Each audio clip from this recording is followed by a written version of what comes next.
Alright guys, welcome back to my channel. Kung bago ka pa lang sa channel na to ay mag-subscribe ka na para palagi kayong updated sa mga bagong videos na aking ilalabas. Alright, ngayon guys ay mamamana naman tayo guys para pang ulam.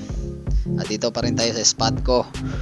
At kung pansin nyo dito sa dagat guys, may mga buoy dyan na nakalagay, pero hindi po yan sanctuary. Inilagay lang dyan para ipaalala sa mga lokal dito na bawal lang mag dynamite dito kasi talamak talaga yung dynamite fishing sa area na to guys. At effective naman yung paglalagay ng buoy guys. Nahinto na rin yung pagdadinamita dito sa area na to. Right. At ito yung unang dive natin sa araw na to guys. May napansin kasi akong mga mulmul dyan, kaya nagtry ako mag-abang dito, baka sakaling may lalapit sa kanila.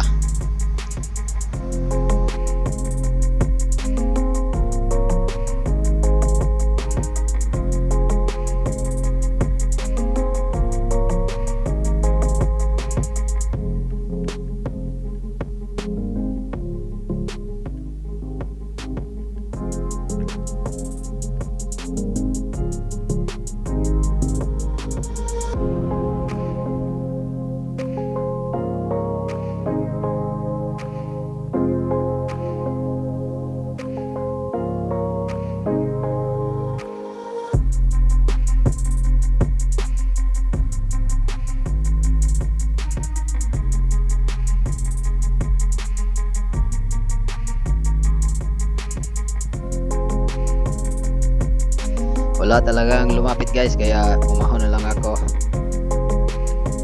At dito sa second dive natin, dito na ako sa unahan ng konti guys, dito sa may wool na talaga. Dito na ako nag-abang baka sakaling may matitira tayo dito. Gusto ko sanang bumaba pa ng konti guys, pero ayoko lang mag-take ng risk kasi solo dive lang tayo ngayon. Kaya hindi ko na binababa tong mga ganitong wool. Okay na sa akin yung maliliit na isda guys, so kahit masiro guys, basta importante dive safe lang tayo, makauwi lang tayong safe, okay na yon.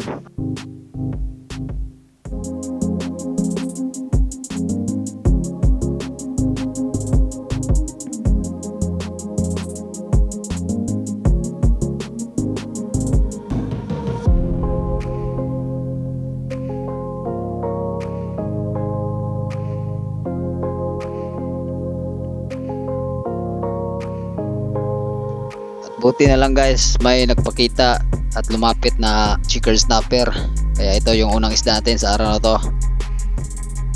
Buti at tinamaan.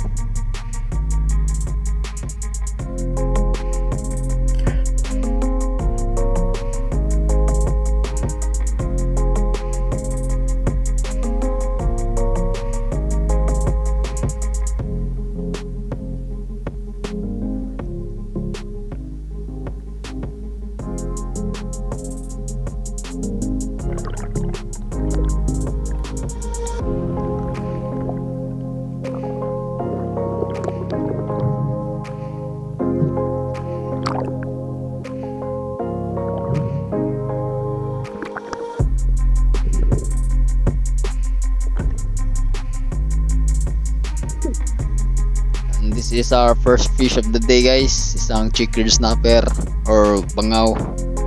Right.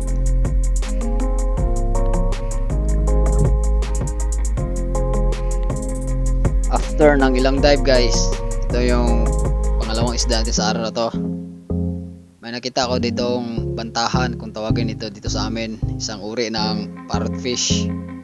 Kaya nagtry ako mag-abang dito, baka sakaling lalapit tong isda na to.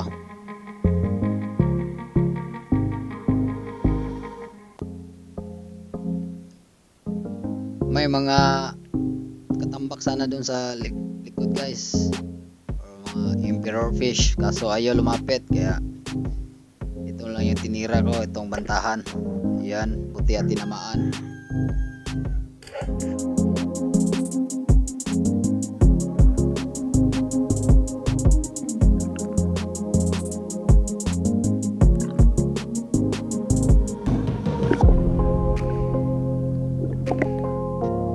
This is our second fish of the day, guys. Isang bantahan or parrot fish.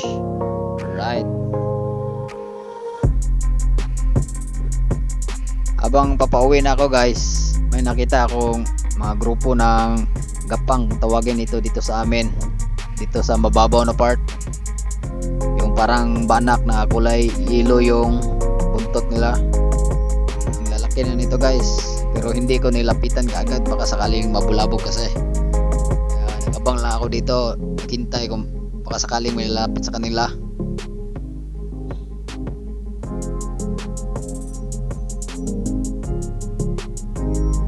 Pero habang nag-aabang ako dito, guys, walang lumapit sa kanila hanggang naubusan ako ng hangin. Pag ahon ko, in-off ko yung camera, guys. Pagtingin ko ulit ay ayun, may lumapit na isa, kaya tinira ko na kaagad at hindi ko na nakuna ng video yung pagtira, guys. Kaya sayang. Ayan, at ito yung panghuling isda natin sa araw na to, guys. Isang kapang, tawagin to dito sa amin. Hindi ko alam kung anong English name ng isda na to. Tatlong isda lang yung huli natin sa araw na to, guys, pero ayos na rin yan, pang ulam. Insured na pang ulam. Alright,